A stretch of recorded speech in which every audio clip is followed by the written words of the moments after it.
बिस्मिल्लाहिर्रहमानिर्रहीम। नाज़रीन अस्सलाम वालेकुम, मैं हूँ इमरान वसीम। नाज़रीन, इस्तीफ़ा और पाकिस्तान तहरीक इंसाफ के चेयरमैन बैरिस्टर गौहर अली ख़ान, तहरीक इंसाफ में एक नया महाज खुल गया है। अलीमा ख़ान को जल्दबाजी महंगी पड़ गई। अडयाला जेल का खुला दरवाज़ा कैसे बंद कर दिया गया, इस खबर की तफसीलात पर भी आगे चल के आपके साथ हम बात करेंगे। लेकिन प्रोग्राम का आगाज़ हम करेंगे जो भारत की जानिब से पाकिस्तान के ख़िलाफ़ एक नई जंग छेड़ दी गई है और पाकिस्तान की अफवाज उस जंग के बाद हाई अलर्ट पे आ चुकी है। इस खबर से अपने प्रोग्राम का आगाज़ करेंगे, लेकिन व्लॉग का आगाज़ करने से पहले आपसे दरख्वास्त के चैनल को सब्सक्राइब कर लें, बेल आइकॉन का बटन प्रेस करें। वीडियो पसंद आए तो इसे लाइक और शेयर ज़रूर कीजिएगा। नाज़रीन, पहलगाम वाक़ये के बाद जो भारत की जानिब से सिंध तास का मुआहदा मुअत्तल कर दिया गया। सिंध तास के मुआहदे के तहत मोदी सरकार, भारत इस बात का पाबंद था कि सैलाब के दौरान, बारिशों के यानी मानसून के सीज़न के दौरान अगर भारत की जानिब से दरिया रावी में, दरिया चनाब में या फिर दरिया सतलुज में या किसी भी दरिया में जो मकबूजा कश्मीर से होकर गुज़रता है, अगर भारत पानी छोड़ता है, सैलाबी रेला आता है, सैलाब की सूरत हाल बनती है, तो इंडस वाटर कमीशन के तहत भारत ये इंफॉर्मेशन सैलाबी सूरत हाल की जो वार्निंग्स हैं वो पाकिस्तान को इंडस वाटर कमीशन के तहत देगा। लेकिन भारत की जानिब से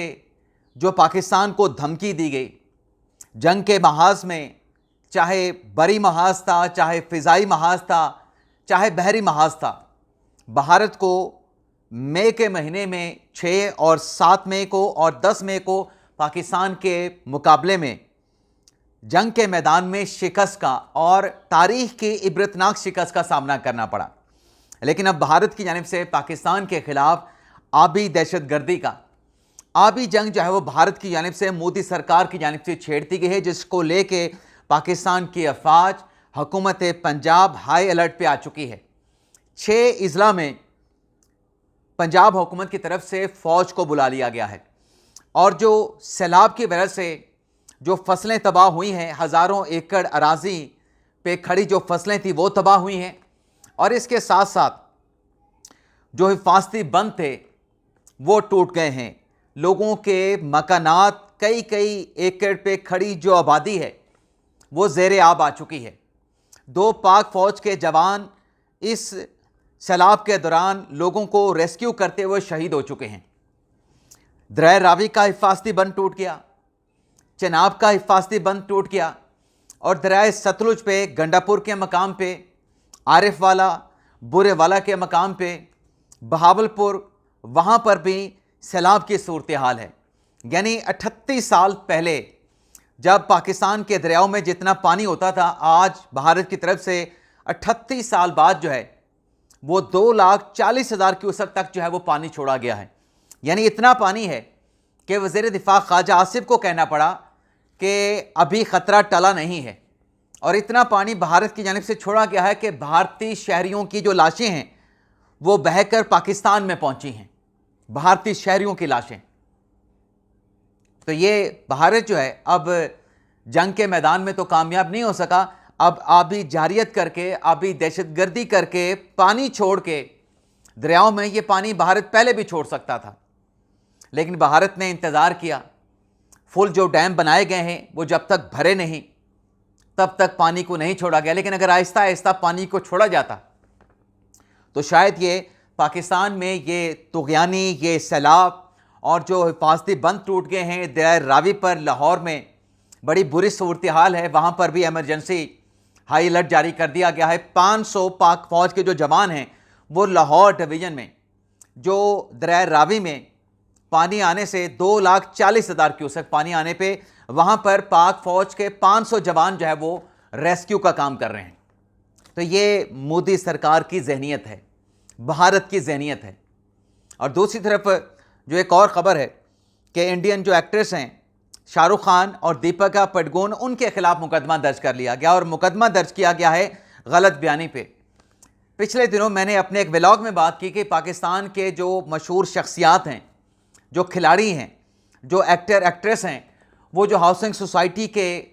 इश्तिहारात में आते हैं, कभी उन्होंने इस बात की कंफर्मेशन नहीं की कि जिस हाउसिंग सोसाइटी के वो इश्तिहार में आ रहे हैं, क्या वो लोगों को प्लॉट देगी या फिर लोगों की जो जमा पूंजी है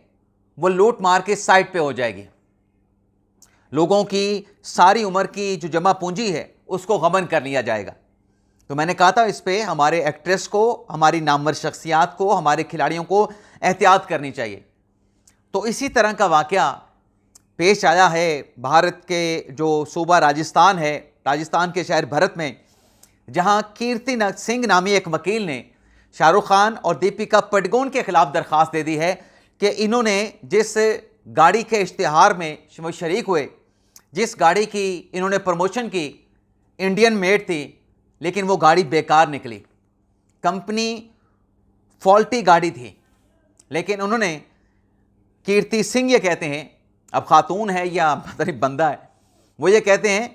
कि मैंने इनके इश्तिहार में इनके कहने पे, इन पे एतबार करके गाड़ी ली, लेकिन गाड़ी जो है वो घटिया निकली,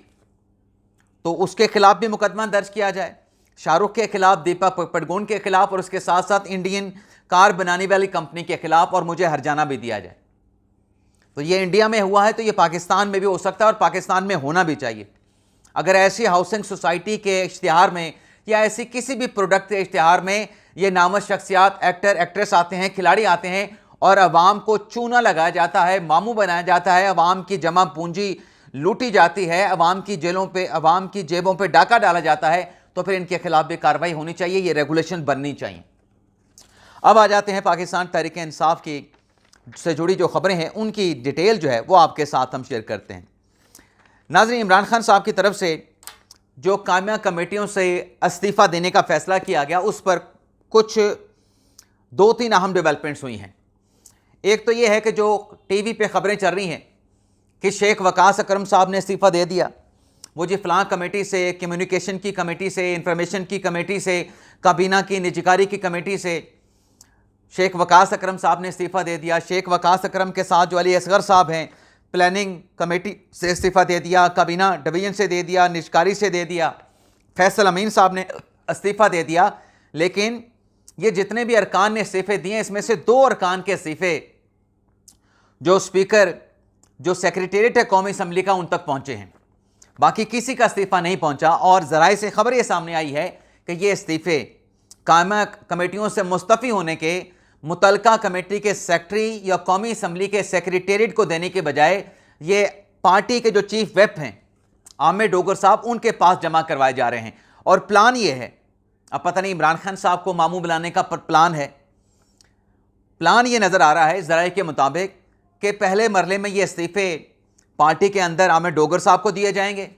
और फिर किसी मौके पे अगले मरले में, यानी पहले कमेटियों का बाइकाट कर दिया जाएगा, और अगर खान साहब ने मजीद इंसिस्ट किया, बता तो दिया जाएगा खान साहब को कि कमेटियों से रिज़ाइन कर दिया है, कमेटियों में नहीं जाएंगे, कमेटियों की कार्रवाई का बाइकआउट करेंगे। लेकिन अगर मजीद प्रेशर आया तो फिर ये इस्तीफ़े कमेटियों के सेक्रेटरी और कौमी असम्बली के सेक्रेटेरिएट में जमा करवा दिए जाएंगे। लेकिन मेरे ख्याल से जो खबरें सामने आई हैं, खान साहब के फैसले पे लोगों को या खान साहब को मामू बनाने का जो मामला है, इसमें मेरे ख्याल से दोबारा से दबाव आएगा और अल्टीमेटली ये इस्तीफ़े इन्हें कौमी असम्बली के सेक्रेटेरिएट या फिर मुतलका कमेटियों के सेक्रेटरी के पास जमा कराने पड़ेंगे।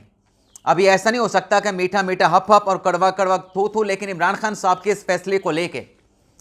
पार्टी की वो अरकान जो कि कमेटियों के रुकन थे, कमेटियों के चेयरमैन थे, उनकी तरफ से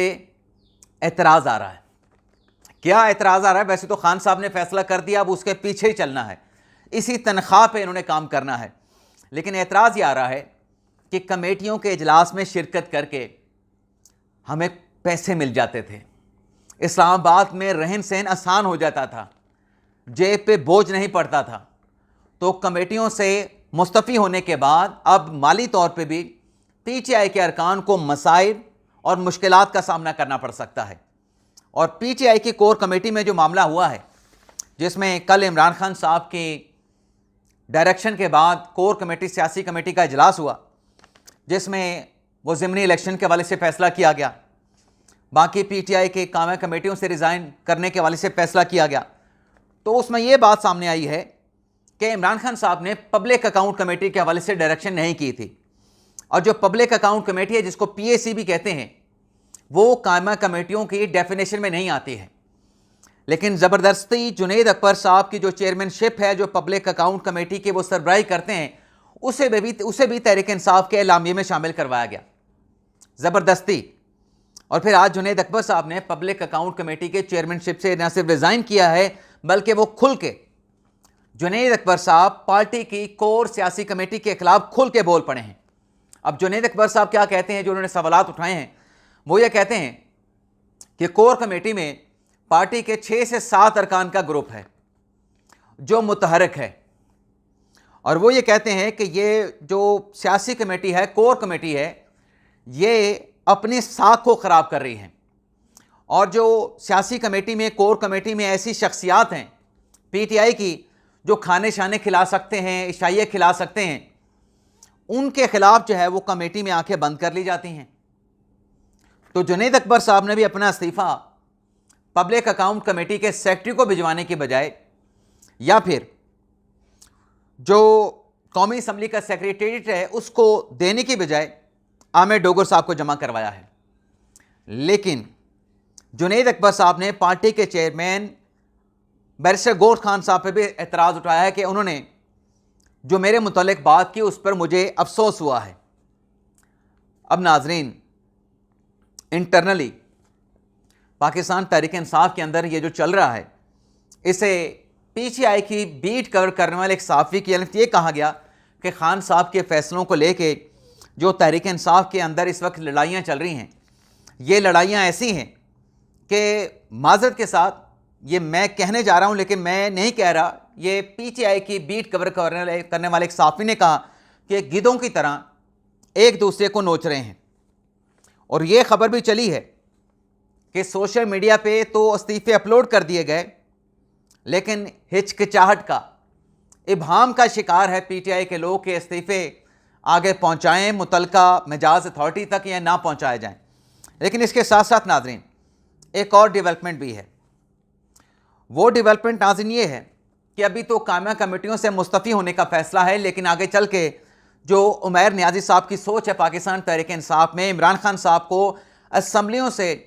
रिज़ाइन करने की तजवीज़ भी दी जा सकती है। यानी PTI के कुछ ज़राए ये भी बताते हैं कि पाकिस्तान तहरीक इंसाफ ऑल आउट जारी है, यानी पूरे पार्लियामेंट का बाइकआउट करना, असम्बलियों में नहीं जाएंगे और पार्लियामेंट के अहाते में अवामी पार्लियामेंट जो है वो लगाई जाएगी। लेकिन आज एक और ख़बर भी चली है। वो ख़बर ये है कि जो जुडिशल कमीशन है, जजेस की अपॉइंटमेंट का जो फोरम है, जिसकी सरबराही चीफ जस्टिस याही अफरीदी साहब करते हैं, सोशल मीडिया पे ये खबरें भी चली हैं कि उस कमेटी में जो पाकिस्तान तहरीक इंसाफ के 2 रहनुमा हैं, एक बैरिस्टर गौहर साहब हैं कौमी असम्बली से, दूसरे अली ज़फ़र साहब हैं सेनेट से, इन दोनों को भी मुस्तफ़ी होने का कह दिया गया है। लेकिन हमारे पास ज़राए के नहीं, बैरिस्टर अली ज़फ़र साहब की कन्फर्मेशन है, जिसमें अली ज़फ़र साहब ने कहा कि मुझे कोड करके मेरा नाम लेके आप बता सकते हैं कि जुडिशल कमीशन से रिज़ाइन करने का फ़ैसला पार्टी के सतह पे नहीं हुआ है, और ना ही इमरान खान साहब की तरफ से ऐसी कोई डायरेक्शन पास ऑन की गई है। यानी अली ज़फ़र साहब ये कह रहे हैं कि जुडिशल कमीशन से ना वो और ना बैरिस्टर गौहर अली खान जो है वो रिज़ाइन करने जा रहे हैं। अगर ये रिज़ाइन करते हैं तो फिर स्पीकर के पास अख्तियार है, जो पार्लियामेंट में मौजूद दीगर अपोजिशन की जमातें हैं, उनमें से फिर किसी में से 2 शख्स को नॉमिनेट करके एक स्पीकर साहब और एक चेयरमैन सेनेट साहब जो हैं वो नाम जुडिशल कमीशन को दिए जा सकते हैं। तो मेरे ख्याल से यहाँ से तहरीक इंसाफ रिज़ाइन नहीं करने जा रही। लेकिन अलीमा खान साहबा क्या जल्दबाजी की, कल स्टेटमेंट दिया अलीमा खान ने भी, बैरिस्टर गौहर ने भी, कि इमरान खान साहब की तबीयत बिल्कुल ठीक है, हशाश बशाश हैं। लेकिन आज अलीमा खान साहबा ने कल के अपने दावे पे, अपने स्टेटमेंट से यू टर्न लेते हुए ATC अदालत रावलपिंडी में एक दरख्वास्त गुजारी है वकील खालिद यूसुफ और ताबिश फारूक के ज़रिए कि इमरान खान साहब का मेडिकल मुआयना करवाया जाए। अब जब खान साहब की सेहत ठीक है, आपने स्टेटमेंट दे दिया है, बैरिस्टर गौहर ने भी दे दिया है, तो फिर ये मेडिकल मुआयना, खान साहब का मेडिकल चेकअप किसके लिए कराना है? और दरख्वास्त में कहा गया है